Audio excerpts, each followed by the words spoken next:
Alors bonjour à tous, bonjour lecteurs de notre chaîne YouTube et aux membres du forum de rcmac.com. Alors, casquette Tamiya, vidéo Tamiya, comme d'habitude. Là, ce coup-là, j'ai pas mis le t-shirt, j'ai mis le t-shirt à Cyril, un de Modis 34, parce que c'est lui qui m'a passé la voiture. Et le reste, c'est pour faire une petite présentation d'une très grosse nouveauté. Pour moi, c'est une grosse nouveauté. Il y en a eu, pour moi, il y en a eu deux cette année. Il y a eu, alors je l'ai là, c'est le MB01 hein, avec la Fiat 600 Abarth, le nouveau châssis, le M châssis, donc d'Euromotrice, qui peut faire traction ou propulsion. Ça, c'est vraiment des grosses ventes, hein, les M05 et M06 chez Tamiya, donc ça concerne beaucoup de débutants.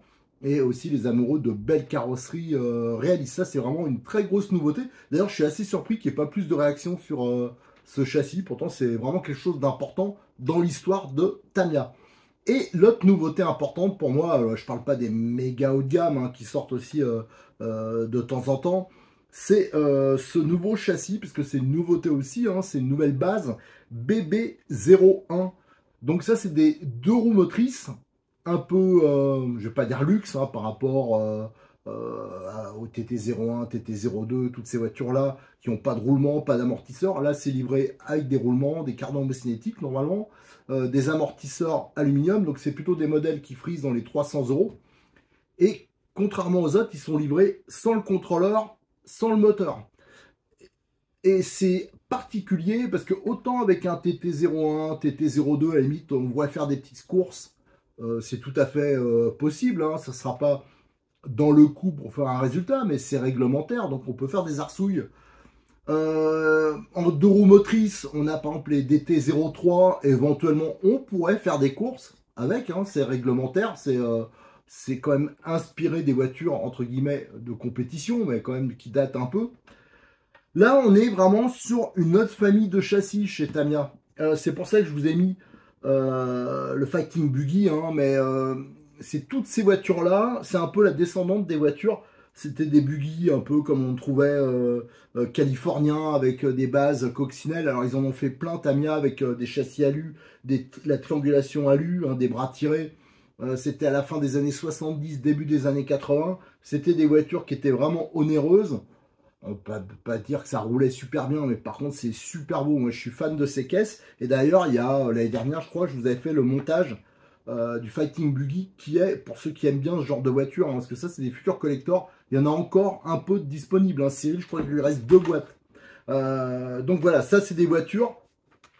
Voilà, c'est pas pour rouler pour moi, on peut hein, bien sûr, mais c'est plus pour voilà, je me suis fait plaisir. C'est de l'aluminium, c'est vraiment de belles voitures.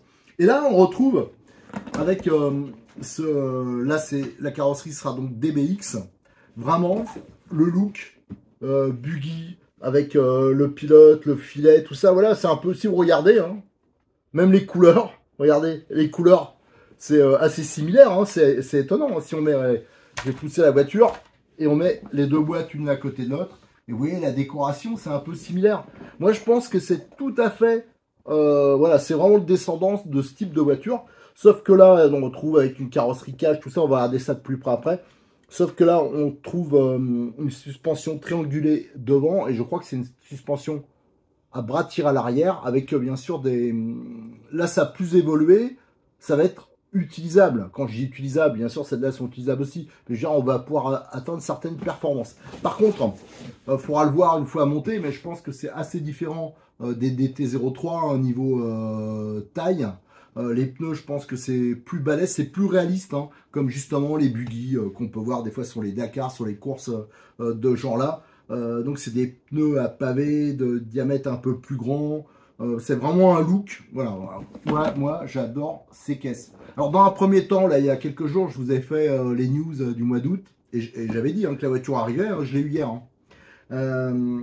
C'est Cyril qui me l'a amené. Il a déjà d'ailleurs les pièces en ligne. Hein. Il a une rubrique châssis BB01 hein, quand vous allez dans Tamiya. J'ai dit non, mais moi je peux pas monter ça, quoi. Ça fait encore une bagnole de plus. Et surtout, c'est une voiture que je vais pas pouvoir utiliser des masses. Ben voilà, bah, encore une fois, j'ai craqué. Alors là, je sais pas, mon banquier il va devenir fou. Donc ça, c'est une voiture que je vous montrerai par la suite. Par contre, j'ai beaucoup de retard actuellement sur plein de trucs, donc on va le garder pour plus tard. Mais on va quand même faire une présentation détaillée avant d'attaquer le montage. Donc ça veut dire qu'on va bien regarder la boîte, tout ça, et on va ouvrir les sachets, on va tout regarder. Alors il faudra peut-être une ou deux vidéos pour ça, mais on va vraiment tout détailler, voir comparer la taille des roues, la taille des pneus. Ça me semble assez intéressant. Et voir s'il y a une petite inspiration. J'ai l'impression d'ailleurs avec le train avant des DT 03. Alors avant de regarder de plus près la boîte, je voulais vous montrer un truc. Hein. Il y a quelques temps, je vous avais présenté la reproduction de la carrosserie de la voiture de la C11. Hein. Mercedes de 1990. Et j'avais dit que c'était un collector qu'il fallait sauter dessus. Il y en a eu très peu. Et j'ai pas réussi à en avoir une. Là, coup de bol. Enfin, pour les collectionneurs, hein, ceux qui aiment vraiment Tamiya, les voitures quand même maquettes, roulantes, et en plus là, ça a de la performance en plus hein, sur piste. Elle est de nouveau disponible. Faites gaffe aussi à peu d'exemplaires. Hein. Donc la dernière fois, il n'a pas dit ah ben j'ai pas réussi à l'avoir tout. Là, elle est Cyril, il en a un tout petit peu. Donc n'hésitez pas, c'est dispo. Allez, ce qu'on va commencer à faire déjà, on va regarder d'un peu plus près cette boîte. Alors, avant de détailler la boîte, hein, je voulais remontrer le Fighting Buggy parce que je trouve quand même qu'il y a une similitude de décoration. Hein. Regardez les couleurs. Donc, on retrouve bien sûr le filet, le système d'arceau, hein, la plaque là, et ces couleurs, hein, un bleu, jaune, orange, un peu de rouge. Et là, si vous regardez la voiture hein, qui est représentée avec la décoration, on retrouve hein, le rouge, le rose, l'orange, le jaune, le bleu, la plaque aussi, et le filet, le fameux pilote, hein, voilà, qui est bien présent ici. Donc vous voyez, c'est vraiment la même famille, et ça, c'est pas souvent qu'ils sortent ce type de voiture. Hein. Je vous dis, c'est un public particulier. Un vrai débutant, je sais pas si je pourrais lui conseiller ça, parce que c'est quand même voilà, c'est quand même spécial. Par contre, il est vrai que le 4.2, ça a été oublié. Maintenant, tout le monde veut les 4x4, tout ça, mais un 4.2, c'est une formidable comment dire, école de pilotage. Parce que si votre voiture, vous la réglez pas, si vous êtes comme un goret, comme on voit souvent en 4x4, la voiture, même si c'est un plot, bah, le fait que ce soit un 4x4, ça va rattraper un peu. Un 4.2, si vous réglez ça, si vous entretenez pas la voiture, si c'est mal réglé, votre voiture, elle sera très difficile à piloter. Donc ça oblige à régler les voitures, à bien les entretenir. Donc ça, c'est un excellent point si on veut durer dans la RC. Et surtout, ça affine le pilotage. Je veux dire, ça permet d'avoir un... Quand on prend après en 4x4, on rigole. Hein. D'ailleurs, on voit souvent ceux qui ont débuté directement par un 4 roues motrices en loisir. Ils sont quand même souvent en difficulté, quoi. Voilà, donc ça, c'était un point important. Mais vraiment, moi, je trouve que c'est flagrant. Hein, l'histoire de la déco, regardez entre les deux. C'est quand même... Alors ça, c'est une déco. Les couleurs, là, c'est habituel un peu, enfin il y a d'autres modèles chez Tamiya qui avaient cette déco. J'ai notamment un pick-up qui date aussi du début des années, d'ailleurs il faudra que je vous le présente celui-là plus en détail, du début des années 80, avec un système de boîte de vitesse. Et il y avait une grille sur la radio qui permettait de passer les vitesses, c'est assez génial. C'était l'ancêtre du crawler et c'est strictement cette décoration-là aussi. Voilà, allez maintenant on va regarder cette boîte. Allez, on va regarder de plus près cette boîte. Alors, comme d'habitude, il y a une superbe vue de la bagnole. Moi, j'adore leur dessin. Ça met vraiment bien en valeur la voiture. Et ce que je remarque, hein, c'est les jantes particulières. Alors, je crois que Cyril les a déjà dispo. Les pneus avec des petits rectangles, hein, des pavés rectangulaires. Et là, des pneus lignés, un pur 4.2 devant. Donc, on voit bien la triangulation ici. Donc avec l'amortisseur qui place plein centre, qui semble être en alu. D'ailleurs, j'espère qu'il est en alu, parce que j'ai annoncé ça, mais c'est peut-être juste du plastique chromé. Ça sera la surprise. Alors bien sûr, le pilote avec le petit filet, le grand amortisseur à l'arrière, des bras tirés. Et de toute façon, ici, on a une vue hein, du châssis BB01. Là, la voiture, c'est un BBX. Donc, il y aura sûrement toute une famille de voitures qui seront proposées sur cette base. Et là, on voit un arceau cache qui est fixé dessus. Alors ça m'inquiète toujours un peu. C'est sur l'accessibilité, bon, on verra bien. Et il y a aussi des protections latérales. Et là, on voit bien le train avant avec l'amortisseur qui passe au centre. Alors ça, comme j'ai un DT03, ça sera intéressant de comparer pour voir, il y a peut-être des pièces communes. On sait jamais. Allez, on va regarder les autres côtés de la boîte. Alors, sur ce côté, qu'est-ce qu'on voit? On a une vue arrière, hein. Donc vraiment, les pneus, ils ont pas l'air hyper larges. Donc ça fait vraiment réaliste, hein. Ça, c'est top. Et le moteur, il est en porte-à-faux à l'arrière. Donc ça, c'est pour bien charger. Sur un propulsion, c'est la position idéale, hein, surtout en une voiture de ce type-là. Donc avec un petit arceau, une petite protection à l'arrière. Et là, on a encore une autre vue de la voiture avec quelques explications, hein, pour la batterie, pour voilà, tous les éléments. Donc ça, on le verra. Voilà, j'espère que je vais pas craquer en me disant, falloir monter.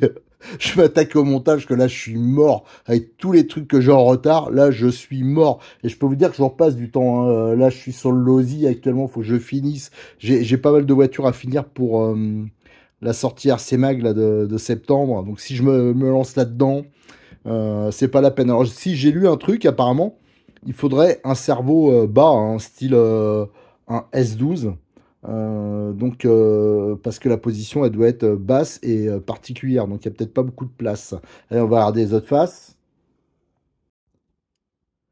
Alors là, on a un autre dessin, mais là, on voit, c'est moins réaliste, hein, on dirait plutôt un dessin de BD.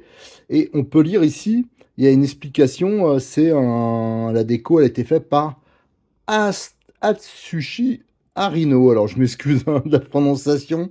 Donc, c'est un artiste, apparemment, c'est un illustrateur de BD, hein, des choses comme ça, qui a fait donc sûrement la décoration. Voilà. Ici, on a tous les éléments qu'il faudra pour monter la voiture. Donc, bien sûr, la batterie, le chargeur, un moteur, un contrôleur. Et là, ils disent bien, hein, c'est un cerveau bas. Donc, ça, c'est important. Faut pas se planter quand on achète la voiture. Le cerveau, donc l'idéal, là, je vous dis, hein, c'est un S12 par exemple. Si on n'a pas un gros budget, c'est des cerveaux qui valent 25-26 euros qu'à Cyril. Et pour les avoir testés, ils sont très bien. Si je me monte la voiture, c'est sûr que je monterai ça. Après, il y aura la question de est-ce qu'on le met en brushless ou charbon? Alors là, ça sera aussi la question. Il va falloir voir la place qu'il y a pour le contrôleur. Mais je pense pas que ces voitures-là, faut faire un délire au niveau motorisation parce qu'on risque d'être un peu déçu. Ça, c'est des voitures, faut être un peu pépère, je pense, là, avec ça. Euh, Ils annoncent déjà, alors il y en a peut-être une ou deux déjà qui sont disponibles, mais des options, hein. Il y aura plein de choses qui seront prévues pour cette voiture, hein, pour ceux qui aiment voilà, ben, améliorer la voiture, qu'il y ait des pièces salut, des pièces carbone, des choses comme ça. Je pense que ça va arriver rapidement. Alors maintenant, c'est le moment que je préfère. On va ouvrir la boîte. Là, je pense qu'il y a plein de choses, comme c'est tout nouveau, il y a plein de choses à découvrir. Alors ça, j'adore ça. Voilà, j'ai ouvert la boîte et bah, je m'en doutais un peu. La présentation, c'est un peu comme par exemple sur le Fighting Buggy. C'est pas du tout la présentation qu'on trouve sur les Tamiya actuels. Donc c'est plutôt de leur série vintage. Mais là, je précise, hein, c'est un look un peu, peut-être qu'il peut faire un peu ancien, bien qu'il y a des voitures encore qui tournent comme ça. Mais la présentation, par contre, à l'intérieur, hein, la séparation, ici, la boîte qui est mise à part, tout ça. Ça, c'est vraiment typique des modèles un peu, je vais pas dire prestige, mais des modèles importants de la gamme. Voilà. Donc, le déballage, je veux vraiment vous faire un truc détaillé, un maximum. Et je veux tout faire en photo, parce que tout sera bien sûr disponible sur le forum. Et pour ça, il va falloir du temps. Alors comme là, j'ai pas trop de lumière, hein, il est très tard. Je préfère reprendre demain matin.